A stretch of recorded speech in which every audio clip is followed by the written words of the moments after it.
Wanted to jump in live to let you know about my good friend who's launching a new podcast. And as you know, I absolutely love podcasts. I can't wait for you to hear about this.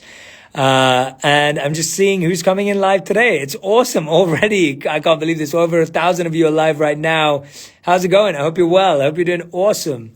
I'm going to invite my friend on any second right now when I see them turn up. Just taking a look if they're here. Here we go, inviting Mark.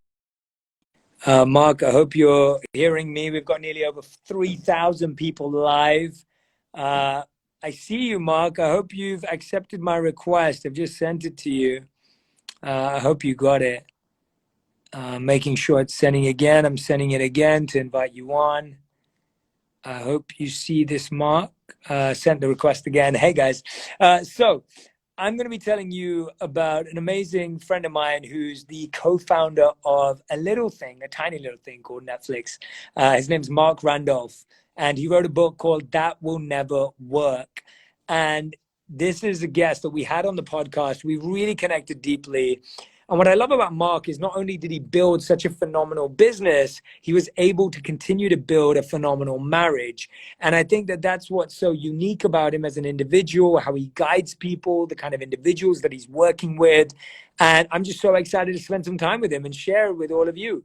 For some reason, Mark, it says you're unable to join. I keep sending requests.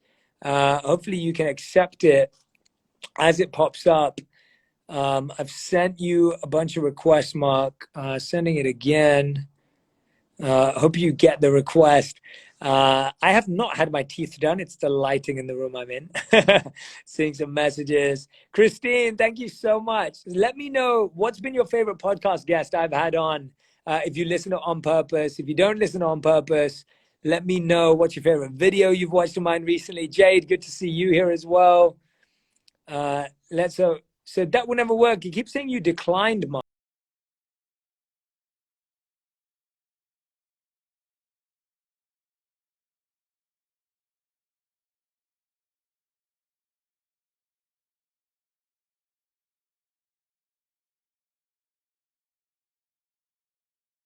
Oh, hey, Susan Barnett. Oh, here we go, Mark. How's it going? We're changing venues, Jay. That's the problem. Oh, no But worries, no but worries. I am a responsive entrepreneur. I scramble when I need to. Let's see if I can get some light on my face, though. How about You look that? great. You look great. We can see you clearly. Oh, can you? Okay, cool. You look great. Everyone here, this is Mark. Mark, thank you for doing this. Oh, Jay, it's my pleasure. You have no idea how much I've been looking forward to this. Yeah, no, me too. Me too. We've got about 4,000 people live right now. I'm sure a ton of people will see this afterwards. And I missed you. It's been a while since we sat down together, but we connected so deeply and wonderfully. And your book was so impactful. Our episode helped so many people. So I'm so happy to be talking to you again. Yeah, it's true. It was so inspiring actually when I spent time with you. I actually, whenever I need to, I kind of reflect back on that view you have out over, I guess it's the Hollywood Hills or something like that. And I just go, okay, deep breath. Works Well, every time. Works every time. we've moved now, so you'll have to come and check out our new place when you're back in LA. I think it has a even more zen, calming view. So I look forward to you visiting. But I'm so excited because your book, which is called That Will Never Work. If anyone hasn't read the book, I highly recommend that you go and read it. It's got the story of how Mark built Netflix, co-founded Netflix, and the journey that it went on. And what I love about this theme that you've so beautifully spoken about, Mark, is that will never work has pretty much been heard by every single thinker in the world. And I remember hearing it many, many times in my own life.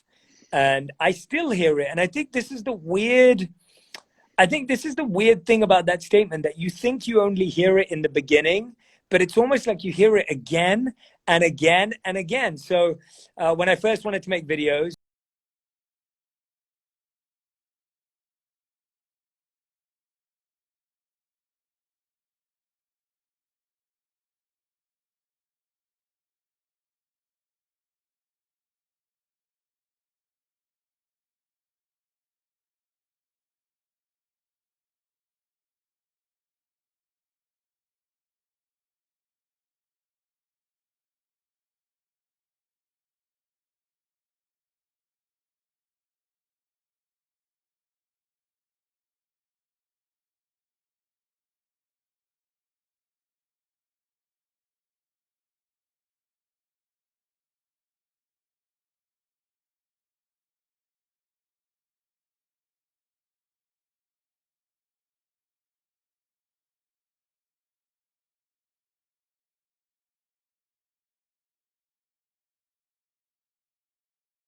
today. We've sold 1.5 million copies in the last 5 months.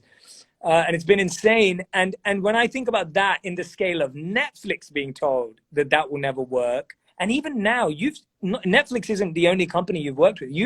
You've started up so many companies. You've invested in so many companies. Tell me why you decided to call your new podcast "That Will Never Work" and why you love that as a theme. Well, it's a great question. And thank you so much for sharing your That Will Never Work story, because that is exactly why I called the book That Will Never Work, is exactly why I called the podcast That Will Never Work.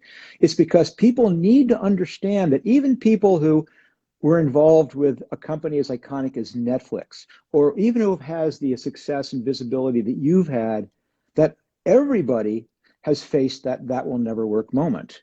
That it's not like all of a sudden you or I all of a sudden had this idea and then boom, it gets handed to you on a platter. It's that these things that get to be accomplished at the beginning, they all seem difficult. They all seem hard. They're all challenging.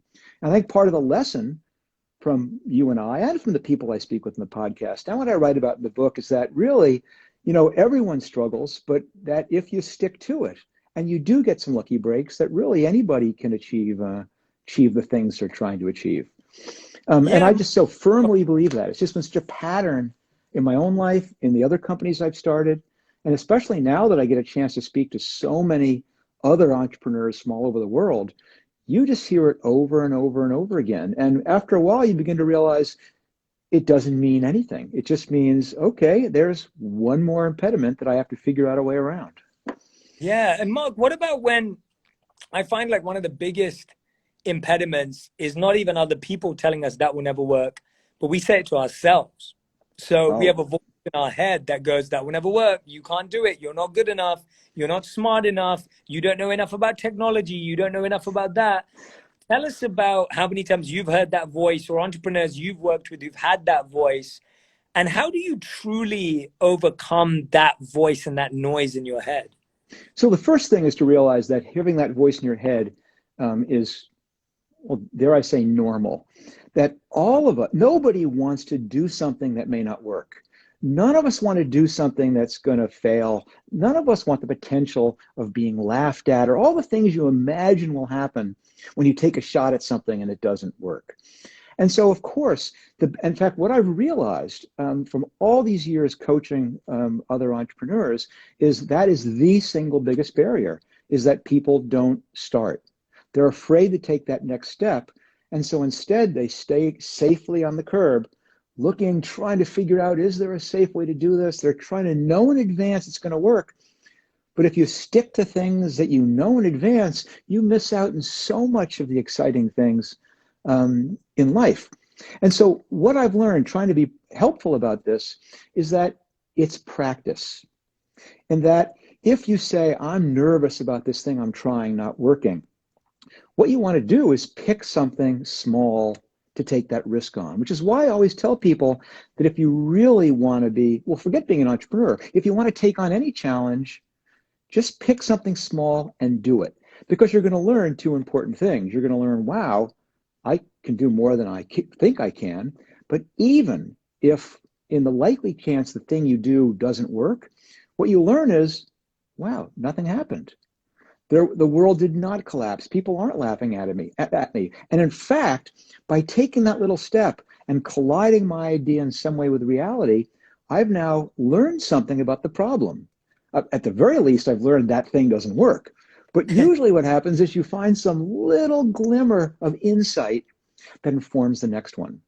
But the most important thing is you gain this confidence that I can do this. And you take another small step. And I'm not expecting people to be able to take the size of risks that I take, or even that you take, because we have had our hard knocks. I've had 40 years of fighting down that little voice in my head and being confident that, yeah, it's a little scary, but I know it's going to be okay. I'm going to go ahead.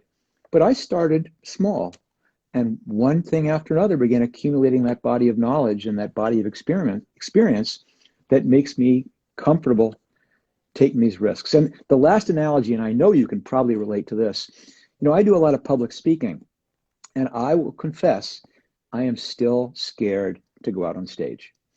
So people think, gosh, Mark's speaking to 10,000 people. How can he not be terrified? And no, I'm peeing in my pants, if I can use the expression.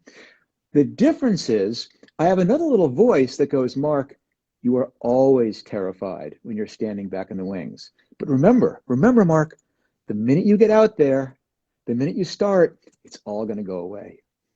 I And love that. that's the thing you learn for taking on any challenge. I love that. That's a great answer. I think that's brilliant. And a lot of people are agreeing. Mia says that's great advice. Tanya says, I love the idea of guidance starting with small actions and small steps. Darcy says, keep being a light with that amazing advice. I'm hearing so many people comment on Nana says, amazing, powerful advice, beautiful comments coming through. Thank you all. If you are listening and you're loving this advice, then you're going to hear a lot more of it on Mark's new podcast. It's called That Will Never Work. Same name as the book. If you haven't read it already, I highly recommend you go and listen and read. Mark, I love that answer. And one of the things that I've learned is usually my feeling of that will never work comes from a skill I don't have. And I always realize that skills are like muscles. They can be built if we're focused and we want to develop that muscle. And it's really a choice. So I may say, oh, I don't know enough about that industry. Oh, well, I can read. I can listen to a podcast. That's what I love about the podcast you're starting is so many people will be able to listen in and realize that the people they admire and the people that they look up to didn't necessarily have any more information than they do. Tell us about some of the exciting people you're speaking to on the podcast or some of the exciting stories you're willing to share on the podcast to help people understand that how they're going to get so much value from it. Well, it's funny that when I first began thinking of doing this, I was a little concerned I'd run out of things to talk about because I expected that entrepreneurs would have questions about technology or about go-to-market strategies. But it's surprising how many of the struggles people have are emotional ones. They're struggles of, I want to get started. They're struggles with, how do I convince my parents or my spouse or my friends that I'm not crazy? How do I find people to join me in my quest? All these things that I didn't expect. And what I fundamentally realized is that people think they're the only ones with these problems, that in some ways, these are lonely struggles. And so what I wanted to do was let people listen in while I was coaching these early stage entrepreneurs through some of their challenges. And I just got off the one we just released, what's today, 2 days ago, was actually a great one because it was a young woman who started her business in college and worked for 2.5 years and was making this incremental progress and was kind of on the verge of giving up. And what we were talking about quite a while ago was, well, how do you get the emotional courage to keep going? How do you know when to stop, when to give up? And thankfully she didn't, because we talked about the fact that she finally got this huge order from one of the largest retailers in the world and simultaneously was granted a patent. And so all of a sudden things have changed for her. And so it was a chance to actually have this more positive coaching experience, which is, where do you go from here? And another person had this incredibly, I'll say it, crazy idea from a few weeks ago of launching these ping pong studios, or as he made me call them, table tennis studios, where you basically hit a code in the door and you go in, and in the locker is the ball and the rackets, and you play for an hour and you go. And that was absolutely an idea that I was saying, that'll never work, to myself. But lo and behold, he got it to work. And so we began talking about, for him, all right, now how do you decide, how do you convert that success? Do we expand in the same city? Do we go to different cities? Do we try different locations? What do we want to learn next? And I can just tell by letting people hear the things that other people are struggling with that it really adds some value. So I love that. I love that you're coaching people on your podcast. I think that's genius. And I'm so happy because everyone who listens in is getting free coaching from you, which is pretty fantastic. And we've just had a comment here as well from Tissue. It says, thank you for letting me know I'm not the only one with this problem. And I think, there's a lot of people thinking that right now and commenting along, feeling that way, because I think you're going to be speaking to so many people. And I think coaching and mentorship is such a lost art at this time. It's such an undervalued skill. And often people want access to people like you. And now through the podcast, they can have it without having to know you personally or without having your number or Well, being able to call you up. Oh, sorry, Mark, you were going to say no, I was something. going to say that was actually part of the incentive here is that, this is not new in one sense because I've been coaching people for 20 years. I mean, still continuously, even this last week, yesterday I spent 2 different hours with people on the phone helping them work through some issues. I've been doing this for a long time. What's different is about a year ago, I said, I'm going to start taping some of these calls. And then just on a lark, I asked some people if they wanted, I said this person, oh, you have the same problem. You should listen to this, and gave them the tape from a previous call. And they came back and said, not only was that really helpful, but it was funny, it was inspiring. And I said, wow, I wonder if other people could. Because the Yeah. problem is, and you know this, you can really help people one-on-one, but we're limited by how much time we have. And Mhm, so mhm. you want to say, how can I take all the things that I've learned, all the struggles, and prevent other people from having those? And I think this is a great way to leverage that, to say, it's a chance, like you said, to listen in, to have more people be exposed. And I'm going to Yeah. echo one more thing. I'm going to pile on. I love jumping onto your insights. Learning something new. Oh my gosh, what a thrill! I mean, look, you can tell. I've been a long time since I've been in college, but I've never stopped learning, and it comes from this curiosity. And for example, this latest curiosity, what is this podcast thing? God, Jay makes it look effortless. And you begin studying and you begin learning and you begin, what do people who are really good at it do that I can do? And you practice. I did 12 beta episodes where I actually went through the whole process of recording, screening, um, editing, just to see. And boy, did I learn so much until I finally said, okay, enough of that. Time to make my mistakes in public. Yeah, exactly. And no, and I love that because it's funny because I think a lot of people have a mindset of like, well, Mark, you've made it, so what do you get scared about, or what do you have to test? And the truth is that every time you enter a new domain or a new platform or a new revolution in the world of technology, it's new for all of us. It's new for each and every one. And so in the process of you coaching through the podcast, you're still learning about podcasting, which is the beauty of the platform. And I think you're showing us by example how you always have to keep trying new things, no matter what your last success was and how amazing it was. You're still putting yourself out there to serve and support others. I mean, I remember one of my favorite things we spoke about was how you managed to have a successful marriage through the building of one of the most successful companies in the world of all time. Uh, and that has always stayed with me. I think that was so special because I don't often get to hear that. It was reaffirming and encouraging to me that I can have that with my wife as I continue to build my career right now.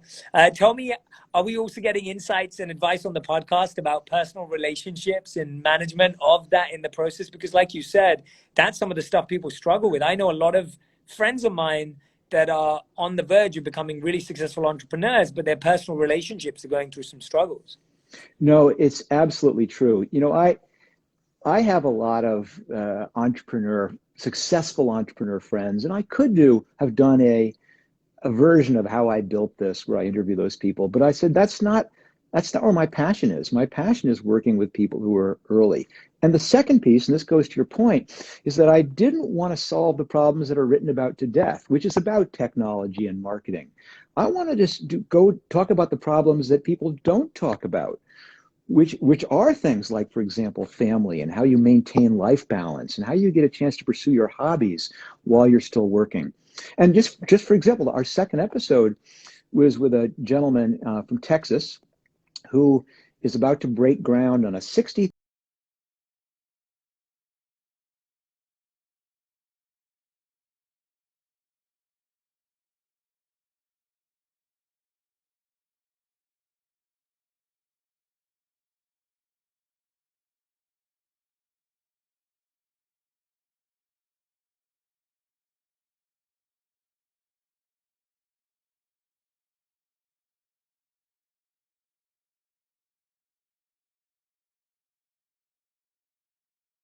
this business. How do I balance it? And it led to this really great discussion about how you make those trade-offs. And oh gosh, I don't know if I have time for this one, but I was telling him the story about why I never run for airplanes. Because after living in Europe for a year and basically catching 6 flights a week, I realized that when you run for an airplane, you half the time you would never make it, even if you ran.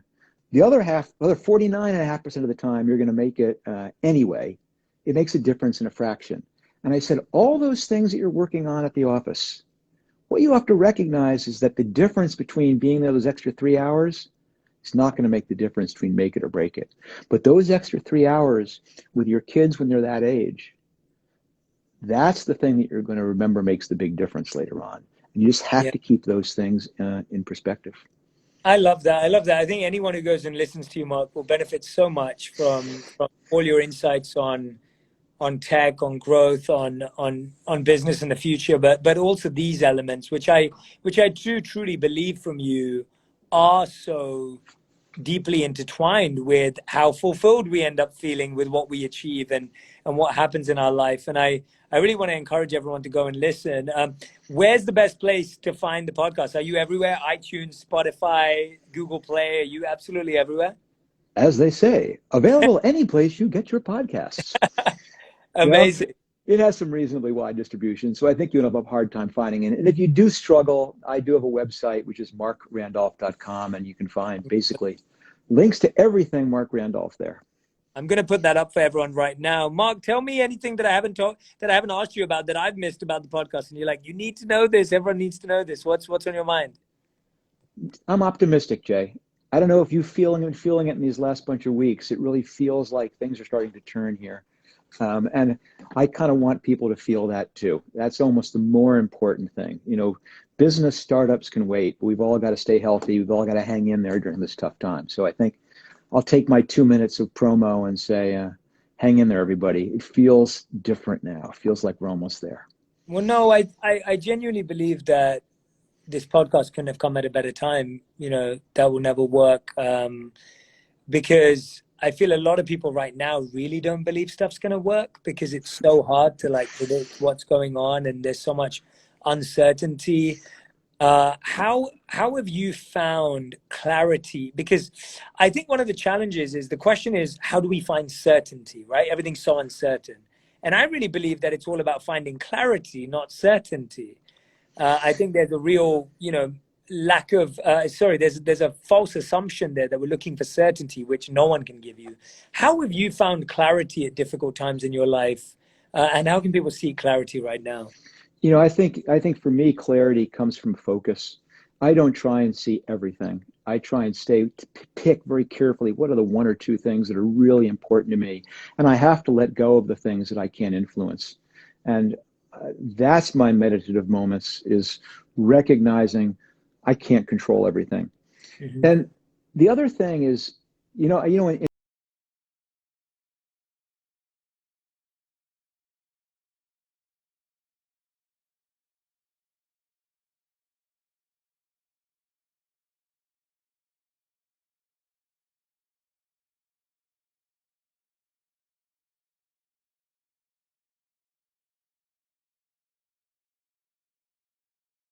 roll to whatever comes my way. And that really, I find that really centering.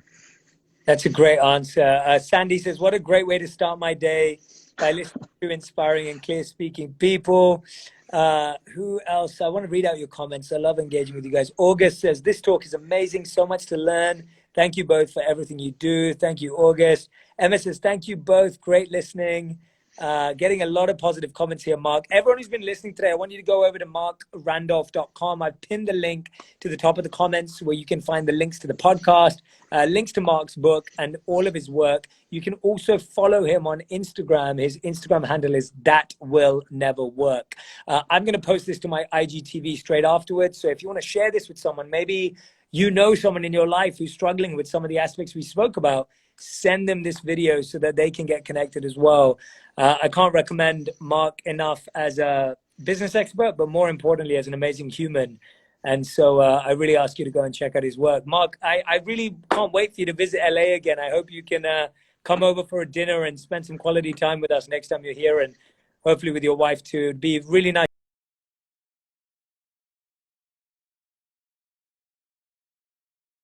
that it's soon. Absolutely. I love it. Everyone go check out markrandolph.com. Mark, thank you so much. All the best with this podcast, and looking forward to connecting more again. Me too. Thanks so much for everything today, Jay. Thank you, Mark. Thank you so much. Thanks, everyone. Thanks for watching. Appreciate you all so much.